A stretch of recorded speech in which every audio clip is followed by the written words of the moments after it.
We are looking at how to pronounce this word, as well as how to say more hard-to-guess words, both in British English and in American English, as the two pronunciations differ.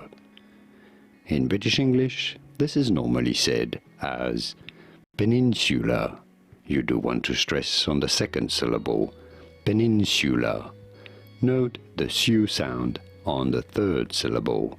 In American English, however, this is normally said as Peninsula.